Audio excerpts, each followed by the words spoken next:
Hello, everyone, and welcome to episode 145 of Parenting in Real Life. So we are really tired of the fighting and tired of us having to be the referees and breaking things up and punishing our kids on the spot. So today we're going to be telling you about a new system that we are trying and how it's working for our family so far. Mixed results.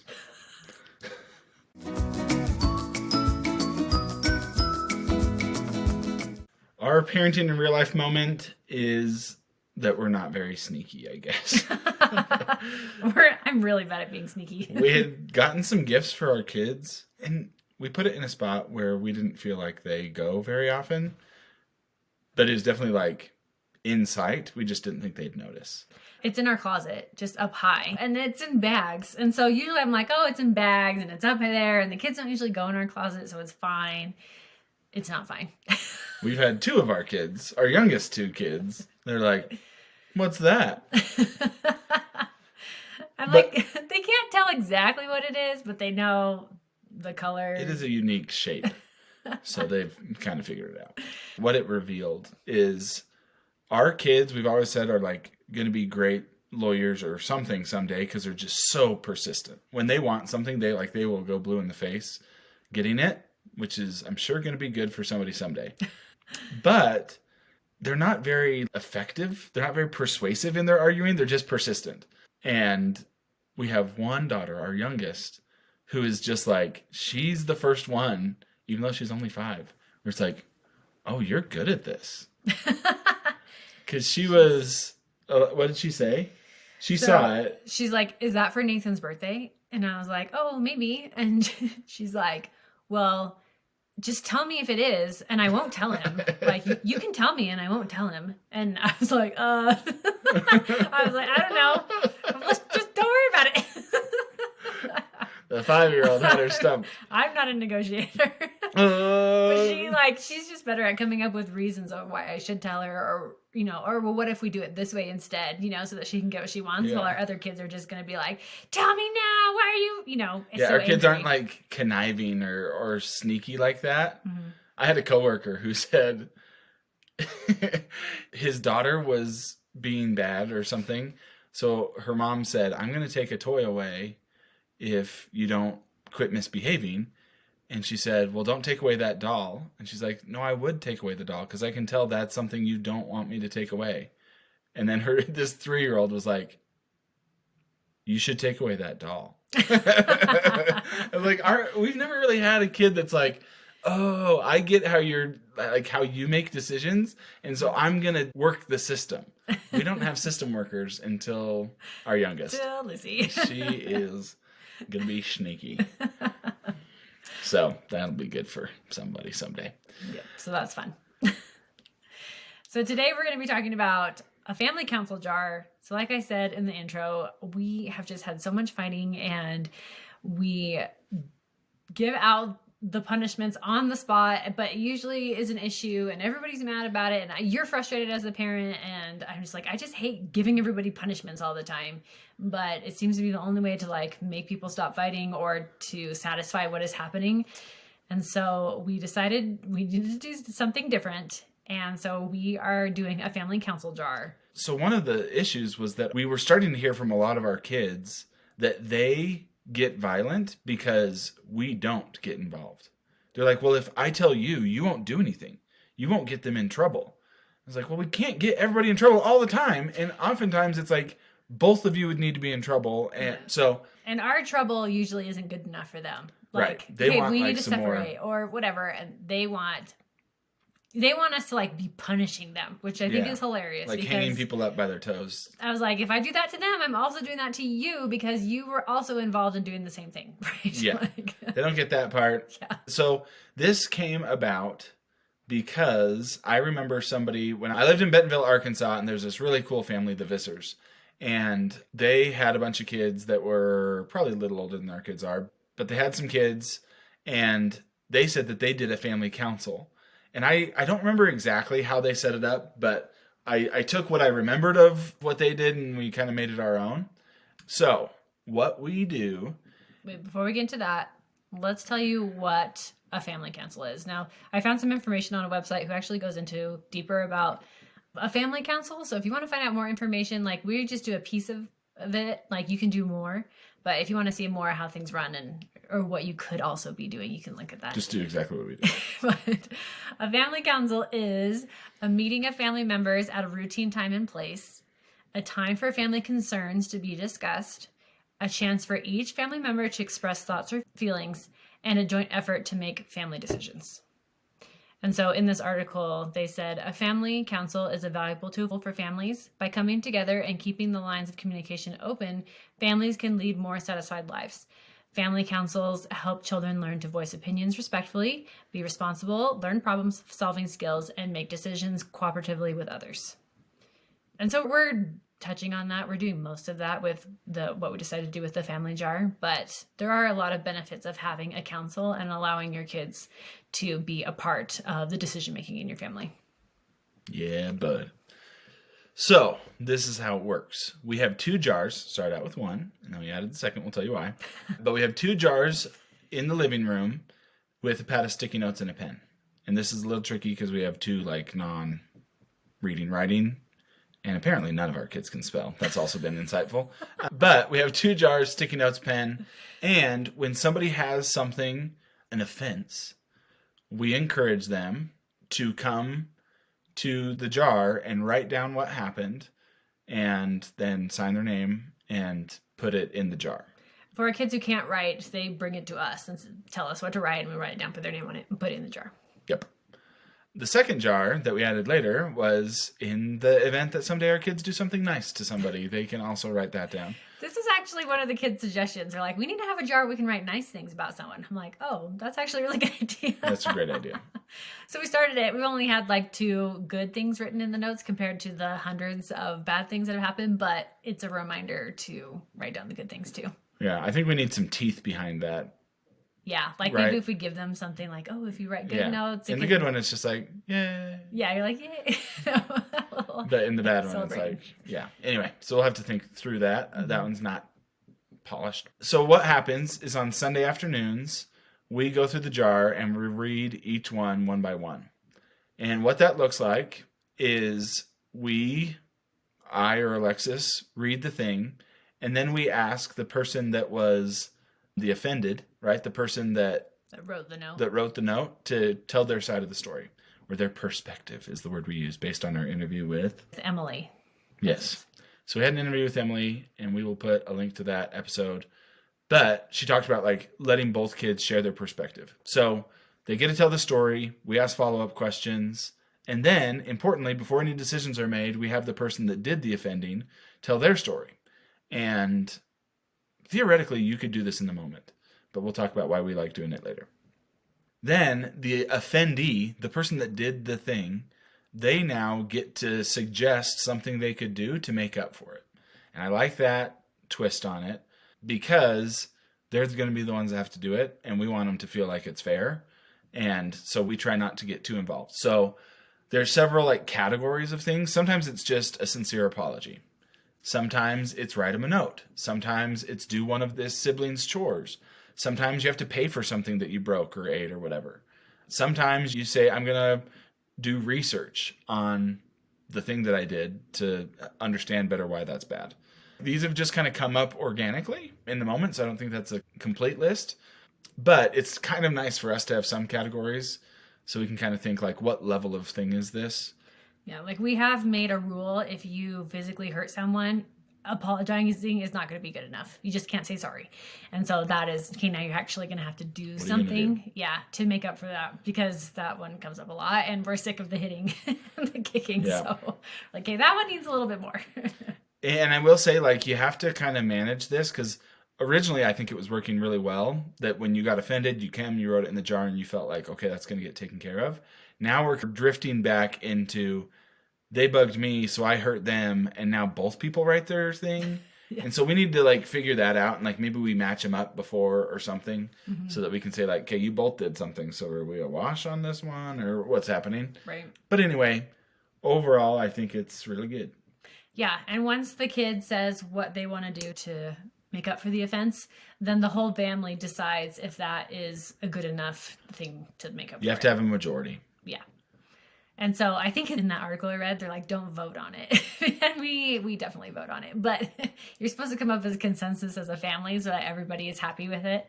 So that can, And sometimes the person that was offended doesn't think it's enough. In fact, often lot of the times. they don't. I think the only one who does it is Lucy. She's like, okay, I'm okay with that. Yeah, Lucy loves voting because she's not in the jar very much. So she likes that she's involved with the voting. Yeah. So really, if Alexis and I and Lucy, you just need one other person that you convince that it's enough. But I do think it has a ton of benefits. So should we talk about what we like about it? Yes, let's do it. Okay.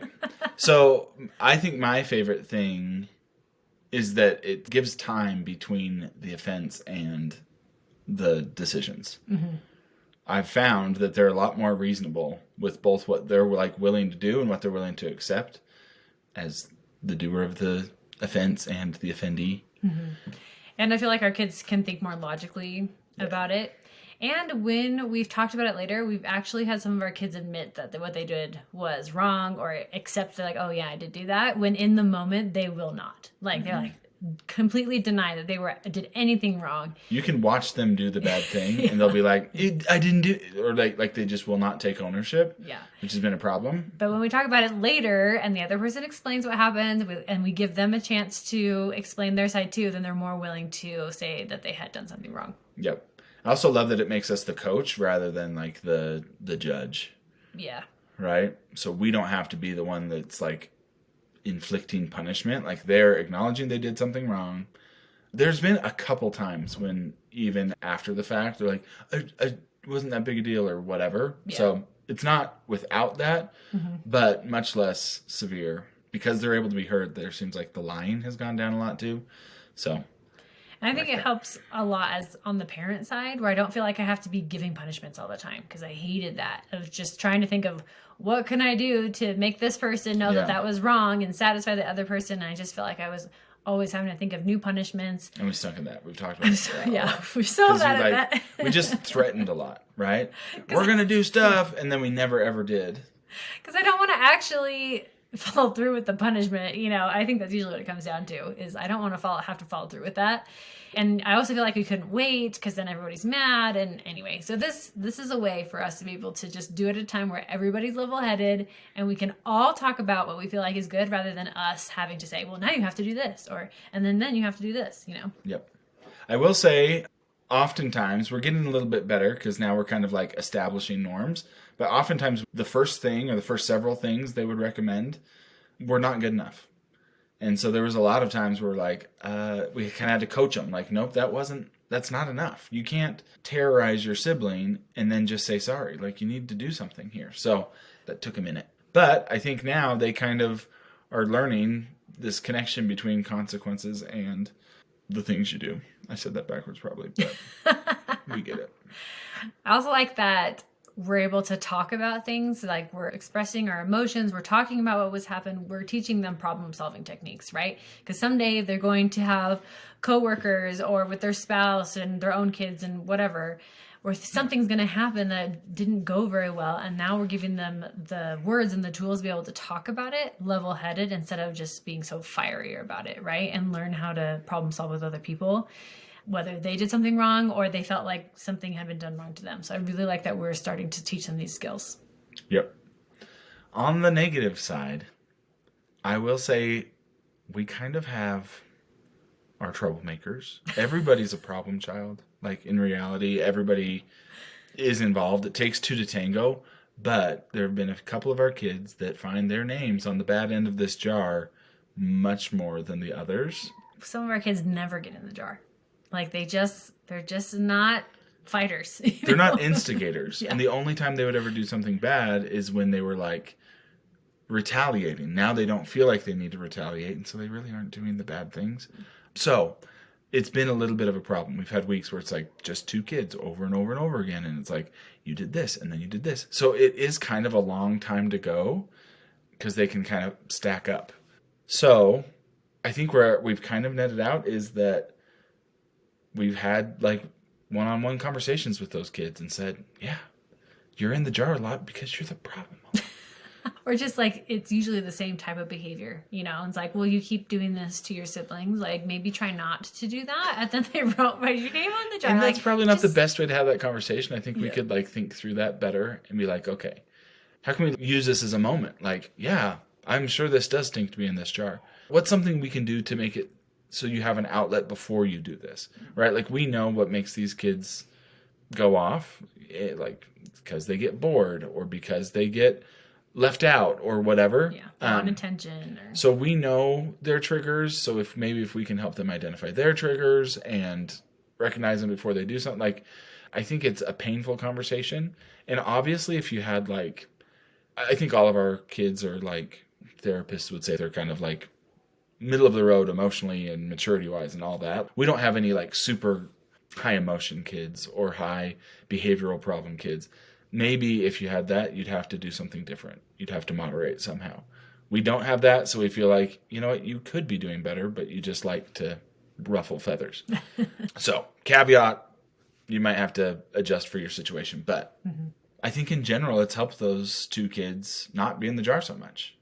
Yeah, we definitely the first few weeks had so many papers in the jar. It was a lot. And over the last little bit, it's gotten less and less, which has been nice. They don't think about it as much. And this is where it kind of ebbs and flows. Like, I think we need to remind people, like, hey, don't retaliate. Go write it in the jar, because we've kind of gotten back into our old ways because the coolness of the jar wears off, right? Right. It's fun to write it down and put it in the jar. You also can't skip it, right? Like, even a week is a long time to wait. Sometimes they don't even remember what happened. Like, their note isn't sufficient. Yeah, And we've so- had that happen where we're like, this happened, and they're like, oh, I can't remember. You know what actually... Or they're, like, too vague. Like, Yeah. so-and-so hurt me. It's like, well, which time? So... Unfortunately, that's a daily occurrence. Yeah, you can't skip. I think there's no guarantee that the person that was offended is going to feel content with the punishment, quote unquote punishment. We need a better word than punishment. It's not really a I know. punishment. I was It's like, I a- didn't know how to say... Is it recompense? Say that. Ooh, recompense. The recompense may not always be satisfactory to the person, but if the rest of the family or enough of the family thinks that it is, then they're going to have to deal with it, right? Like, we're not going to sell your sibling because they XYZ to you. So that has happened before where the person is like, I don't feel like that's good enough to say sorry. Like, because they're like, oh, well, if I just say sorry and all of us vote on it, but the other kid's just like, well, I don't feel like that's good enough. And we're like, well, it wasn't that bad of a thing. So sometimes we do have to kind of step in and say, yes, this is okay. And to the extent that we can, like, situations are unique, we do try and like level set. Like, physical stuff needs more than sorry, and non-physical stuff often is sufficient to say sorry and mean it. But sometimes if it's like repeat things, then we talk about, you know, this keeps coming up. Maybe something we need to do something more than just say sorry. Yeah. So trying to balance it, and still a learning curve for us, but overall I think it's been good. Yeah. Yeah. I like it a lot. One last thought we had is, if you have younger kids, so our oldest is 12 at this point. So we're like old people. Well, and our youngest is 5. And so Yeah. she's getting into school age. I think if your youngest is younger than 4 or 5, or if your oldest is younger than 8-ish, I'm just guessing, but you know the maturities of your kids, this may not work because they don't remember that long, right? They don't remember anything a week ago. I still think you could get the benefits from this if you did some sort of modified version every night. Because I still think there's tons of value in writing it down and putting some time between the offense and the moment, the emotion. There's still some goodness in having some time between the two things that you could probably get some other way, but not wait a week. Yeah. So this is more geared towards kids who are a little bit more emotionally mature and who can handle waiting and are okay with getting results in a couple of days rather than right now or even later today. Right? Yep. But we wanted to make sure that some of you don't have that option. So there's still a way that you can get the benefits from this. That's always the hardest thing when you're listening to a podcast and you're like, this doesn't apply to me because my kids are not this age. So if your kids are not this age yet, then hopefully that will help you. That would be our modification. Yeah. I like that. Modification. It's like you're exercising, you know, and they always Yep. do the modifications. Yes. There you go. This is the fat kid diet version. It's just like, man, I don't want to be modified, but it's okay. Your kids are young, they'll grow up.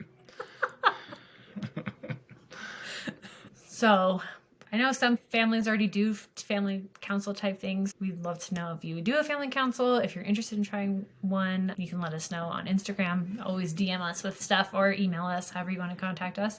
But we would love your feedback on this, or Yep. give it a try and see how it works in your family. Yep. Okay, we will see you next time.